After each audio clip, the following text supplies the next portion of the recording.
আমার চ্যানেলে ভিডিওটি দেখার জন্য স্বাগত জানাই। তোমরা যারা দশম শ্রেণীতে পড়ো তাদের জন্য এবিটিএ মাধ্যমিক টেস্ট পেপারের বাংলা বিষয়ে প্রথম অধ্যায় অর্থাৎ সেট ওয়ানের এমসিকিউ এসএকিউ আর সেই সঙ্গে বঙ্গানুবাদ নিয়ে আজকের ভিডিওতে হাজির হয়েছি। আশা করি ভিডিওটি শুরু থেকে শেষ পর্যন্ত দেখবে, তাতে অনেক উপকৃত হবে। তো শুরু করা যাক। একের এক, তোমার গল্প তো দিব্যি হয়েছে। বক্তাকে বক্তা হলেন ছোট মেসো। এমসিকিউ উত্তরগুলো কিন্তু টেস্ট পেপারের পেছনে দেওয়া রয়েছে, তবু কিছু উত্তর ত্রুটিপূর্ণ মনে হয়েছে, তাই তোমরা উত্তরগুলো সঠিক উত্তরগুলো একটু দেখে নাও। পাগলবেশী হরিদার কোমরে জড়ানো ছিল একটি ছেঁড়া কম্বল হবে। বড় ভয় করিতে লাগিল নদের চাঁদের, ভয়ের কারণ সঠিক উত্তর হবে ক্ষয়ের দাগে নদীর জলস্ফীতি। তারপরে রয়েছে তারার স্বপ্ন দেখতে পারল না, এটা তোমরা নিশ্চয়ই জানো, শান্ত হলুদ দেবতারা স্বপ্ন দেখতে পারেনি। পায়ে পায়ে হিমানির বাঁধ, হিমানি শব্দের অর্থ হচ্ছে তুষার। অস্ত্রের বিরুদ্ধে গান কবিতাটি কোন কাব্যগ্রন্থের অন্তর্গত? পাতার পোশাক। 19 শতকে 12 আনায় 32,000 অক্ষর লেখানো যেত, অর্থাৎ এখানে উত্তর হবে 12 আনা। ফাউন্টেন পেনের বাংলা নাম ঝর্ণা কলম, নামটি সম্ভবত দিয়েছেন রবীন্দ্রনাথ ঠাকুর। এরপরে রয়েছে হিমালয় পৃথিবীর যেন পৃথিবীর মানদণ্ড, এটি কার উক্তি? উত্তর হবে কালিদাসের। ক্রিয়াপদের সঙ্গে সম্পর্কহীন পদকে বলা হয় অকারক। রাজা গেলেন শিকারে, চিহ্নিত পদটি শিকারে পদটি হবে নিমিত্তকারক। শিকারের উদ্দেশ্যে বা নিমিত্তে গেছিলেন। রাজা রাজা যুদ্ধ হয়, বেতিয়ার কর্তা। তারপরে রয়েছে রামদাস আর কোনো প্রশ্ন করিল না, সঠিক উত্তর হবে কয়ের দাগে তৎপুরুষ সমাস। এরপর আমরা পরবর্তী প্রশ্নে চলে যাব। রয়েছে যে তোরা সব জয়ধ্বনি কর, এটি কোন বাচ্যের উদাহরণ? সঠিক উত্তর হবে কর্তৃবাচ্যের উদাহরণ। তারপর রয়েছে আবার তোরা মানুষ হ, এটি হচ্ছে অনুজ্ঞাসূচক বাক্য। তারপরে কোন 1-এর 16 দাগে কোনটি কর্ম কর্তৃবাচ্যের দৃষ্টান্ত? উত্তর হবে ঘণ্টা বাজে। এরপরে রয়েছে 1-এর 17 নবরত্ন শব্দটি কোন সমাসের দৃষ্টান্ত? দ্বিগু সমাস। 2-এর 1-1 সারা বাড়িতে শোরগোল পড়ে গেল, শোরগোলের কারণ কি ছিল?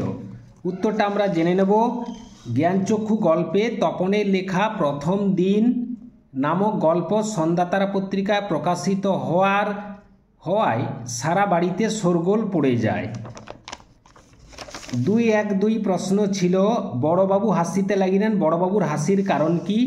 উত্তর হবে গিরিশ মহাপাত্র মাথায় লেবুর তেল মেখেছিল, তার গন্ধে থানার সমস্ত লোকের মাথা ধরার উপক্রম হয়।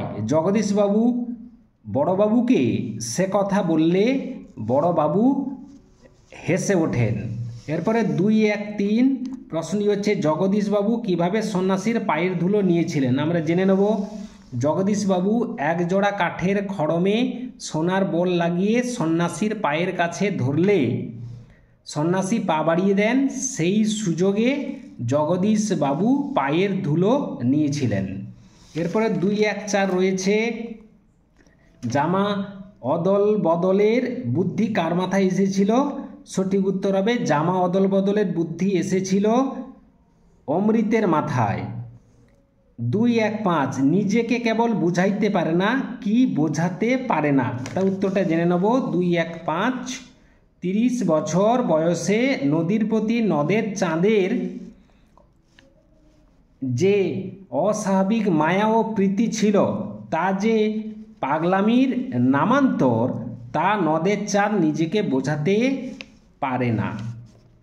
এরপরে 2-1-1 অস্ত্র ফেলো অস্ত্র রাখো পায়ে, কোথায় অস্ত্র ফেলার কথা বলা হয়েছে? উত্তর হবে অস্ত্রের বিরুদ্ধে গান কবিতায় অস্ত্রকে গানের দুটি পায়ে ফেলে রাখার কথা বলা হয়েছে। তারপরে 2-2-2 তার উত্তরটা আমরা একটু জেনে নেব। শিশু এসো যুগান্তের কবি, যুগান্তের কবির ভূমিকাটি কি হবে? উত্তর হবে অন্যায় অত্যাচারের প্রতিবাদ করে অত্যাচারিত আফ্রিকার কাছে ক্ষমা চাইবেন, নূতন যুগের সূচনা করবেন, তার কণ্ঠেই সভ্যতার পুণ্যবাণী উচ্চারিত হবে, এটাই যুগান্তের কবির ভূমিকা হবে। এরপর 2-2-3 প্রশ্নটা জানব যে আমাদের পথ নেই আর, তাহলে করণীয় কি? আমাদের পথ নেই আর, তাহলে করণীয় হচ্ছে আরও বেশি একাত্ম হয়ে বা সঙ্গবদ্ধ হয়ে থাকার কথা কবি বলেছেন। এরপরে আমরা জেনে নেব 2-2-4 প্রশ্নটি হচ্ছে শিশু আর বাড়িরা খুন হলো, শিশু আর বাড়িরা খুন হয়েছিল কেন? উত্তর হবে রক্তাক্ত আগ্নেয় পাহাড়ের ন্যায় রক্তক্ষয়ী যুদ্ধের করাল গ্রাসে শিশু আর বাড়িরা খুন হয়েছিল, অর্থাৎ এই যুদ্ধ নিষ্পাপ প্রাণ ও নিরাপদ আশ্রয়ের চিহ্নটুকু মুছে দিয়েছিল। 2-2-5 ছিল ওরে ওই স্তব্ধ চরাচর, ওরে ওই স্তব্ধ চরাচর, চরাচর স্তব্ধ কেন? উত্তরটা আমরা জানব বিশ্বপাতার বক্ষকোলে ভয়ঙ্কর এসে তার রক্তরঞ্জিত কৃপাণ দোলায় আর অট্টহাসি হাসেন, তাই চরাচর অর্থাৎ সমগ্র বিশ্ব স্তব্ধ হয়ে যায়। এরপরে 2-3 2-3-1 হারিয়ে যাওয়া কালি কলম এ বর্ণিত সবচেয়ে দামি কলমটির দাম কত ছিল? উত্তর হবে দামি কলমটির দাম ছিল 2500 পাউন্ড। এরপরে 2-3-2 প্রশ্নটি হচ্ছে বিশ্ববিদ্যালয় নিযুক্ত পরিভাষা সমিতি নবাগত রাসায়নিক বস্তুর ইংরেজি নাম সম্বন্ধে কি বিধান দিয়েছিলেন? উত্তর হবে কলকাতা বিশ্ববিদ্যালয় নিযুক্ত পরিভাষা সমিতি বিধান দিয়েছেন নবাগত রাসায়নিক বস্তুর ইংরেজি নাম বাংলা বানানে চলবে। এরপর 2-3-3 আমরা ফেরার পথে তা পুকুরে ফেলে দিয়ে আসতাম, বক্তা কেন পুকুরে ফেলে দিয়ে আসতেন? উত্তর হবে স্কুলে মাস্টার মহাশয়ের দেখা হয়ে গেলে হোম টাস্কের কলাপাতাগুলি পড়ুয়ারা বাড়ি ফেরার পথে পুকুরে ফেলে দিত, কারণ তাদের ধারণা ছিল কলাপাতা বাইরে ফেললে গরু খেয়ে নিলে তা অমঙ্গল হবে। এরপরে 2-3-4 পরিভাষার উদ্দেশ্য কি? পরিভাষার উদ্দেশ্য ভাষার সংক্ষেপ ও অর্থ সুনির্দিষ্ট করা। এরপর আমরা সরাসরি চলে আসব 2-4-1 ব্যাকরণগত প্রশ্ন। শূন্য বিভক্তি কাকে বলে?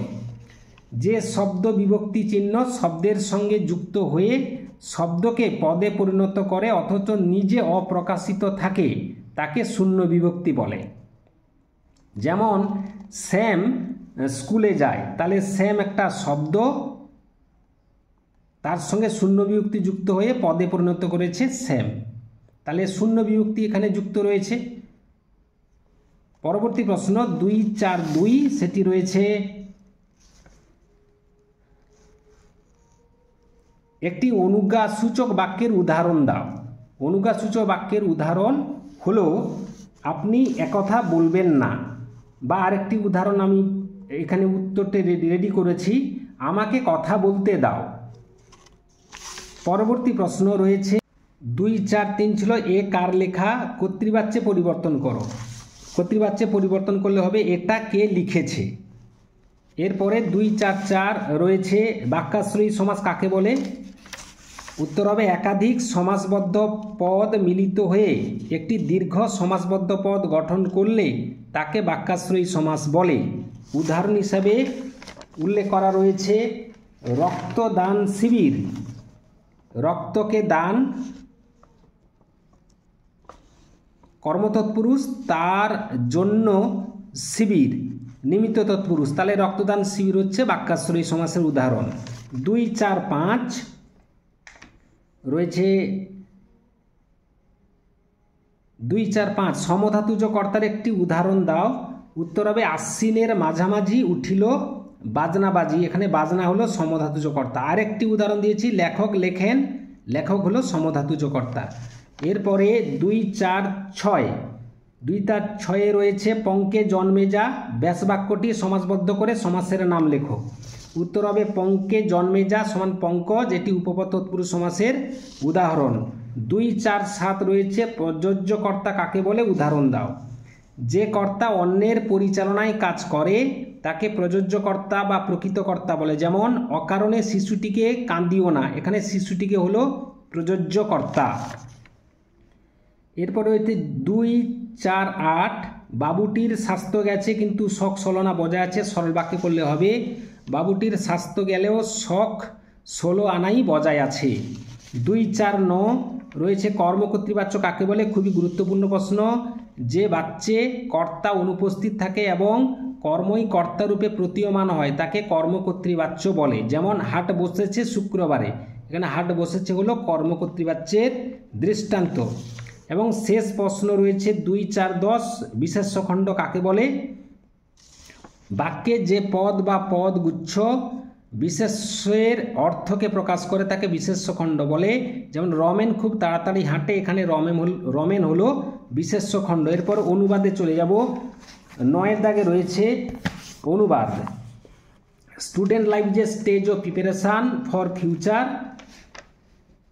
This is a most important period of life. A student is young today but he will be a man tomorrow. উত্তরটি হচ্ছে ছাত্র জীবন হলো ভবিষ্যতের জন্য প্রস্তুতি নেওয়ার পর্যায়, এটি জীবনের সবচেয়ে গুরুত্বপূর্ণ সময়। একজন ছাত্র আজ তরুণ কিন্তু আগামী দিনে সে একজন পরিপূর্ণ মানুষ হয়ে উঠবে। এই ছিল আজকের ভিডিও। আশা করি ভিডিওটি ভালো লেগেছে। লাগলে একটা লাইক করে দাও, শেয়ার করে দাও। চ্যানেলে নতুন হয়ে থাকলে চ্যানেলটি অবশ্যই সাবস্ক্রাইব করে নতুন নতুন ভিডিও পাওয়ার জন্য।